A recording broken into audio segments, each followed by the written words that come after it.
She was the most beautiful woman in the city, yet a price had been hung on her, and she was forced to do the most degrading work. Countless men were ready to give everything they had for just one night beside her. But because there were too many willing customers, a lottery was held every day to choose the lucky one. The man chosen that evening was different from the others. He nervously said that he was not going to do anything. He had come only because he wanted to marry her. You're gonna marry me. You're my 5th proposal this week. I'm gonna give you a good life. All I ask for is one honest half hour. 5 minutes with me, you'd run like the devil. Angel had heard words like that countless times. She was convinced that all men wanted the same thing, and Michael was no exception. Not wanting to waste time, she simply told him to leave. But the very next night, Michael returned to her room. This time he paid twice as much and again promised not even to touch her. He asked whether she really wanted to stay there forever, lying down and looking at strangers' faces. Let me get you out of this place. I'm serious. Marry me. He did not have time to finish. The madam announced that time was up. On the way back, his friends advised him to find another woman, but Michael was not going to give up. On the 3rd day, he came again and made one last attempt to persuade Angel to go with him. Looking into his sincere eyes, she felt her soul tremble, but still instinctively refused. I feel nothing for you.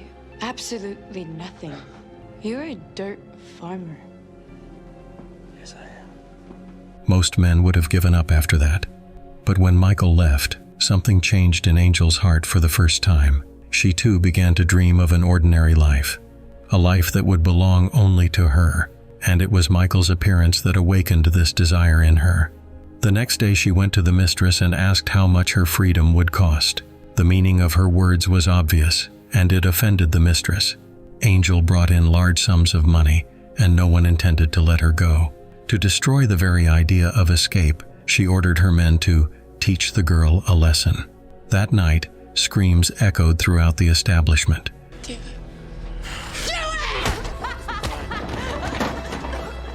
Meanwhile, Michael, many miles away, seemed to sense her pain. When he came running again, he saw his beloved in a terrible condition. Holding back his anger, he told the mistress that he was taking Angel with him. He gave her all his money. Before leaving, he asked the same question again. Will you marry me? Sure. Along a quiet road bathed in sunlight, they set off for home. Michael brought her to the farm, gave her the clothes of his late sister, and told her to rest. He would never treat her like a servant.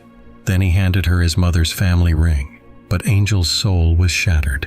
She could not trust anyone. When her wounds healed, she ran away while Michael was not at home. He immediately noticed the ring left on the table and rushed after her. I'm going back. You don't own me. Duchess McGowan waiting for you at the end of the road. That way is home. Your choice. They met at a bend in the road. Instead of reproaches, Michael calmly offered her water and food.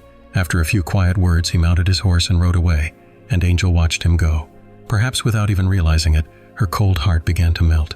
In the end, standing before a choice, Angel chose him. Michael, as if expecting this, handed her prepared food, brought a bowl of warm water, and gently washed her feet. Why are you doing this? 1 mile can be harder to walk than 20. That night, Angel tried to thank him in her own way, but Michael softly refused. He did not need her body, but her heart. From then on, she remained at the farm. She did not consider herself his wife. She only helped until she could work off her debt. Michael did not pressure her, believing that change would come on its own. He taught her the life of a farmer, collecting eggs, working in the garden. In their free time, they fished together at sunset. It was the quiet life many people dream of. Michael became a color in her gray world, bringing light back into her life. One day, Angel joked again that she would repay him in another way, but as before, he gently refused. Under the pretext of a walk, he went to the lake so that the cold water would help him regain control of himself.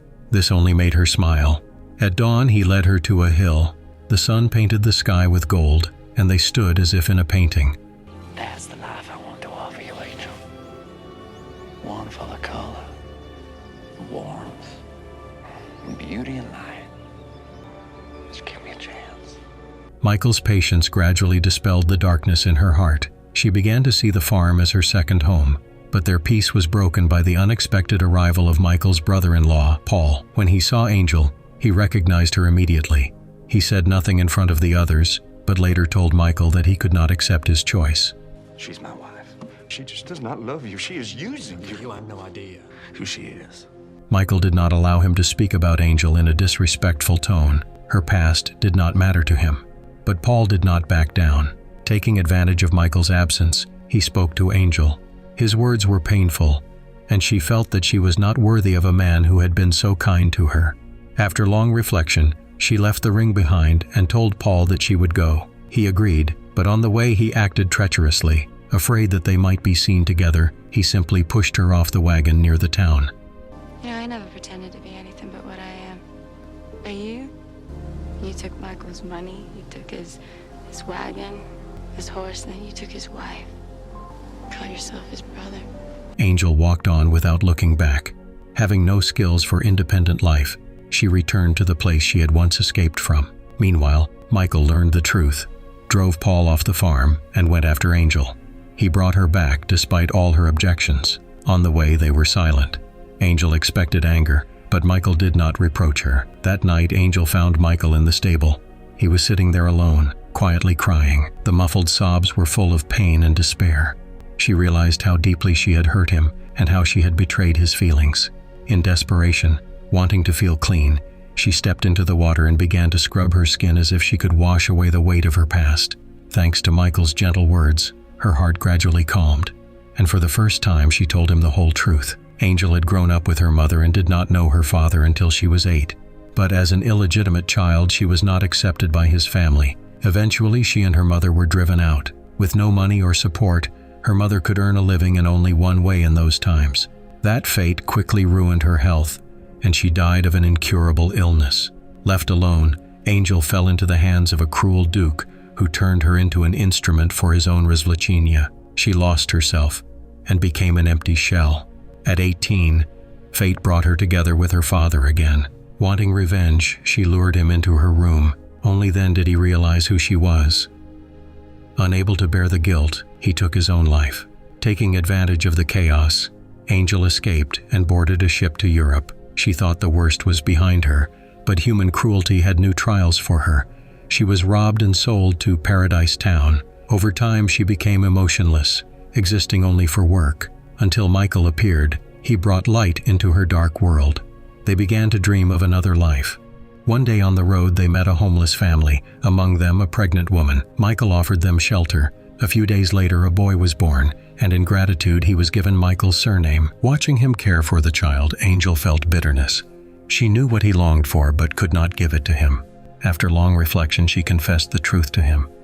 I can't have children. I can't know that. Duke, he had a doctor, and he said that he would make sure that it would never happen again. Michael was confused at first, but immediately said that he loved her and nothing would change. Yet the more he accepted her without conditions, the stronger her sense of guilt grew. She noticed how kind the daughter of that family was and made a decision. At dawn, she prepared breakfast for Michael and invited him to watch the sunrise together. Everything that morning was a quiet farewell. When they returned, she left a letter and the ring for the girl and slipped away unnoticed. Deep in her heart, she sincerely wished Michael happiness. But in Michael's heart there was only Angel. This time he did not rush to search for her. He understood that for true healing she needed to learn to live independently and reconnect with the world. After long wanderings, Angel ended up in San Francisco, where she found work as a cook. Thanks to her efforts, a declining restaurant began to prosper. But fate intervened again. The same Duke accidentally found her. One night he set fire to the restaurant and kidnapped her. In the room she saw a little girl, and it brought back all the terrible memories. She felt helpless again. She was taken onto a stage, but at the hardest moment she seemed to hear her mother's voice, which gave her strength. Tell them the truth, darling. In front of the people, she revealed the truth about the Duke's crimes. Duke fancies little girls. He has 2 locked away upstairs right now. I was 8 years old when he bought me. I escaped when I was 17, but he found me and he forced me here. Lies! All lies! He tried to silence her, but a man burst into the room and saved her. Angel seized the chance to escape and took 2 girls with her. The people detained the criminal and punished him. 3 years passed. One day, Paul saw a familiar figure on the street and followed her to a school. There he learned that it was indeed Angel. After those events, she had settled there with the girls she had rescued and started a new life, helping other children. She found her own redemption, freeing herself from the shadow of the past. Seeing her again with a cross around her neck, Paul told her about Michael. Since the day she left, he had lived alone and waited for her return every day. Angel was stunned. She could not believe that he still loved her.